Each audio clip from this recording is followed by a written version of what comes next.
তো যারা weight loss করার জন্য জিম স্টার্ট করেন তাদের একটা খুব কমন কোয়েশ্চেন থাকে আসার পরেই যে দাদা কার্ডিও করলে মনে হয় যেহেতু আপনি ঘামেন, তো কার্ডিও করলে মনে হয় তাড়াতাড়ি ফ্যাট লস হয়, সোয়েট ইজ ফ্যাট ক্রাই।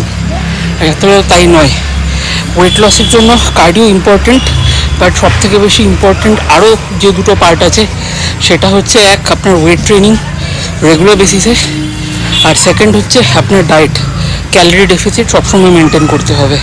এই দুটো জিনিস মেনটেন করার পরে কার্ডিও একটা অ্যাডেড বেনিফিট দেয়। কার্ডিও যেটা করে সেটা আপনার হার্ট হেলথটাকে বেটার করে করলে একটা শর্ট টাইমের জন্য আপনার হার্ট রেটটা স্পাইক করে, তো সেই সময় ব্লাড ফ্যাট লস যেটা হয় সেটা হিট করে, বাট লং টার্মের জন্য করে না। লং টার্মের জন্য ওয়েট লিফট করার ফলেই হয়। আমি দিনে যখন সকালবেলা যখন ওয়ার্কআউট করি, ওয়েট ট্রেনিং করি, তখন আমি কার্ডিও করার টাইমটা ওখানে পাই না, সময় কম থাকে।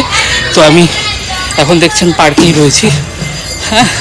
তো বিকালবেলা চলে আসি, আধ ঘন্টা 40 মিনিট যেরকম হয় একটু দৌড়ে নিলাম হালকা করে। এরকম আরও কন্টেন্ট জানার জন্য কাইন্ডলি ফলো করে নিন। আর হ্যাঁ, জিম যান রোজ।